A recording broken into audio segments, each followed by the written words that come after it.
नमस्कार मित्रांनो, मी गणेश वानकर इग्नाइट अकॅडमीच्या या व्हिडिओमध्ये तुम्हा सर्वांचे स्वागत करतो। भिवंडी निजामपूर महानगरपालिका पदभरती संदर्भात एक महत्त्वाची अपडेट जी आहे तर ती आपल्यापर्यंत आलेली आहे। त्या आरटीआय नुसार या महानगरपालिकेत किती जागा रिक्त आहेत, याच्यामध्ये किती पदांची पदभरती प्रस्तावित आहे, कोणती कंपनी घेणार आहे, या सर्वांविषयी माहिती मी तुम्हाला देणार आहे। म्हणून तुम्ही हा व्हिडिओ शेवटपर्यंत पूर्ण बघायचा आहे।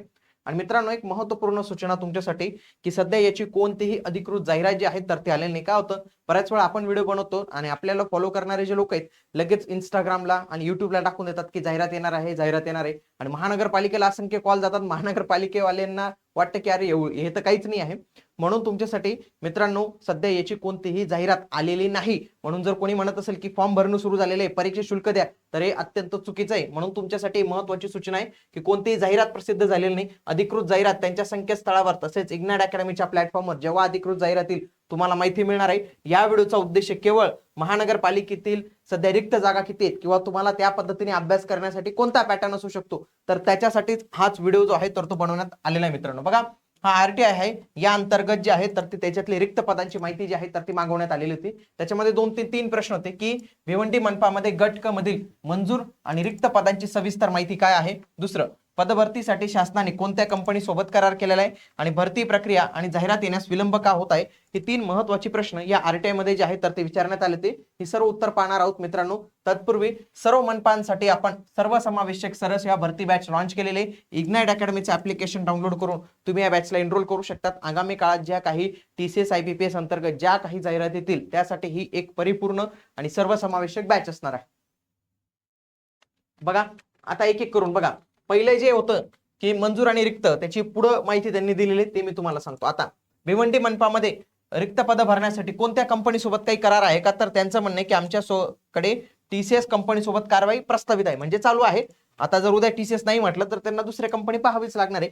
परंतु आपण जे आहे तर ते जे समजा एखाद्याला अभ्यास करायचा असेल की कोणत्या पॅटर्न नुसार अभ्यास करायचा, तर त्याने टीसीएस पॅटर्न नुसार अभ्यास जो आहे तर तो करणं गरजेचं आहे। बघा, शासनाने त्यांना 257 जे काही पद आहेत तर ती पदं भरण्यासाठीची मंजुरी देण्यात आलेली आहे, कारण की ती अत्यावश्यक कोट्यातली आहेत। अत्यावश्यक कोट्यातील पदं त्यांना भरण्यासाठीची मंजुरी इथं देण्यात आलेली आहे। त्याच्यानंतर बघा, इथं त्यांनी उत्तर दिलेले की 428 जी पदं होती ती रद्द करून त्यांनी 254 नवीन पदांची निर्मिती करण्यास मान्यता दिलेली। तसेच विविध त्यांना अभिप्राय आलेले, म्हणून ते सर्व कारवाई करून नंतर ती जाहिरात प्रसिद्ध करण्यात येईल। आता गट क मध्ये किती जागा रिक्त आहेत तर हे आपल्याला पाहणं इथं गरजेचं होतं। बघा, कनिष्ठ अभियंता स्थापत्य आणि पाणी पुरवठा याचे 24 पदं मंजूर, फक्त 7 पदं भरली गेलेली आहेत, 17 पदं तब्बल रिक्त आहेत, म्हणजे इथं सिव्हिल इंजिनिअरिंग वाल्या उमेदवारांना संधी मिळते। त्याच्यानंतर बघा, कनिष्ठ अभियंता विद्युत 5 पदं भरली गेली, 2 पदं बाकी 5 पदं मंजूर आहेत, 2च पदं भरली, 3 रिक्त आहेत। बघा, कनिष्ठ अभियंता यांत्रिकी 5 पदं मंजूर आहेत, 2च पदं भरली गेलेली, 3 पदं रिक्त आहेत। त्याच्यानंतर अधीक्षक, ज्याला कर निर्धारण अधिकारी वगैरे असं काही नाव दिलेले, 15 पदं मंजूर आहेत, एकही भरलेले गेले नाही, 15च्या 15 रिक्त पाहायला मिळतात। मुख्य आरोग्य अधिकारी नवीन पद निर्माण केलेले, 1 पद भरलेलं नाही आहे। त्याच्यानंतर आणखी काही पदं आहेत हे, ओके। आता सब स्टेशन ऑफिसर, उप अग्निशमन केंद्र अधिकारी, हे महत्वाचं पद आहे, 12 पद आहेत, एकच पद भरले गेलेले, 11 पदं इथं आपल्याला खाली मिळतात। लॅब टेक्निशियनची 21 पदं मंजूर आहेत, 2च भरली गेलेली आहेत, 19 खाली आहेत। परिचारिका स्टाफ नर्सची 27 पदं मंजूर आहेत, 14 भरली गेलेली, 13 इथं रिक्त पाहायला मिळतात, ओके। त्याच्यानंतर बघा, फार्मासिस्टची 19 मंजूर आहेत, फक्त 4 भरली गेलेली आहेत, 15 पदं आपल्याला इथं रिक्त पाहायला मिळतात। बघा, ड्रायव्हर ऑपरेटर हा 31 आहे, 2च भरले गेलेले, 29, हे महत्वाचं आहे कारण की हे ना अग्निशमन विभागाशी संबंधात पद आहे। पुढे स्वच्छता निरीक्षक 25 पदं मंजूर आहेत, 4च आहेत, 21 खाली आपल्याला इथं पाहायला मिळतात। आणि वरिष्ठ लिपिक यांची पदं आहेत 45 पदं आहेत, फक्त 4 भरली गेली, 41 पदं इथं रिक्त जे आहेत तर ते पाहायला मिळतात। त्याच्यानंतर लिपिक टंकलेखनचे 433 पदं मंजूर आहेत, 265 भरली गेले, 168 एवढे लिपिक जे आहेत तर ते रिक्त पाहायला मिळतात, ओके। बाकी या सगळे पाहायला मिळतात। बघा, फायरमॅनचे 100 आहेत, 47 भरली गेलेली, 53 रिक्त आहेत, म्हणजे 1077 पदं मंजूर आहेत, 495 पदं ही जी आहेत तर ती भरली गेलेली आहेत, आणि 582 एवढी रिक्त आहेत, म्हणजे मोठ्या प्रमाणावर रिक्त जागा आपल्याला इथं पाहायला मिळतात।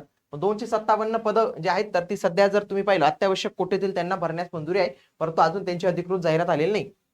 30 नोव्हेंबर 2022च्या निर्णयानुसार 428 जुनी व्यापंगत पदे रद्द करून 454 नवीन पद निर्माण करण्यात आलेले।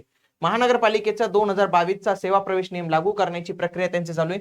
सध्या स्थितीत वेगवेगळ्या कर्मचारी संघटना, अधिकारी आणि लोकप्रतिनिधी यांच्या काही हरकती आलेल्या आहेत, तर त्या हरकती जेव्हा होतील त्याच्यामुळे स्थगिती बाकीच्या पदांवर स्थगिती, परंतु अत्यावश्यक कोट्यातील 257 जी पदे आहेत तर ती TCS मार्फत करण्याची कारवाई प्रस्तावित आहे. म्हणजे अजून काही त्याची पण जाहिरात आलेली नाही आहे. जेव्हा ही स्थगिती उठेल त्याच्यानंतर आपल्याला जाहिरात पाहायला मिळेल. बघा एकूण पद 1077 आहेत, 495 भरली गेलेली आहेत, 582 खाली, जवळपास 54% महानगरपालिकेत आपल्याला रिक्त जागा ज्या आहेत तर ते इथं पाहायला मिळतात. सगळ्यात टॉपचं जर पाहिलं बघा लिपिक टंकलेखन 168 जागा आहेत. बघा सध्या याची पदभरती येणार नाही कारण की याच्यासाठी मंजुरी नसेल. मिडवाईफ आणि ANM याची 66 पद रिक्त आहेत. फायरमन याची 53 याची येईल कारण की ही अग्निशमन सेवा अत्यावश्यक सेवेतील आहे. वरिष्ठ लिपिकची पण 41 आहे पण ती पण सध्या येणार नाही कारण की त्याच्यावर स्थगिती जी आहे तर ते आता इथं लावून ठेवलेली आहे. बघा फायरमनची येऊ शकते आणि इंजिनिअरिंग वगैरे वाटले तर त्यांना ती जाहिरात जी आहे तर ती येऊ शकते. सध्या काही जाहिरात याची आलेली नाही आहे, परंतु जेवढ्या जास्त रिक्त जागा असल्या तर त्याच्या पद्धतीने मनपाला लवकरच पदभरती जी आहे तर ती करावी लागते. आगामी काळात जो कोणी मनपा विविध मनपांसाठी तयारी करत असेल तर त्यांच्यासाठी लक्षात घ्या TCS IBPS पॅटर्न नुसारच मनपाच्या ज्या आहेत तर त्या एक्झाम होणार आहेत. म्हणून त्याच्यासाठी तुम्ही आपली या बॅचच्या माध्यमातून तयारी जी आहे तर ते करू शकतात. भेटूया पुढील व्हिडिओमध्ये. तोपर्यंत जय हिंद, जय महाराष्ट्र, धन्यवाद.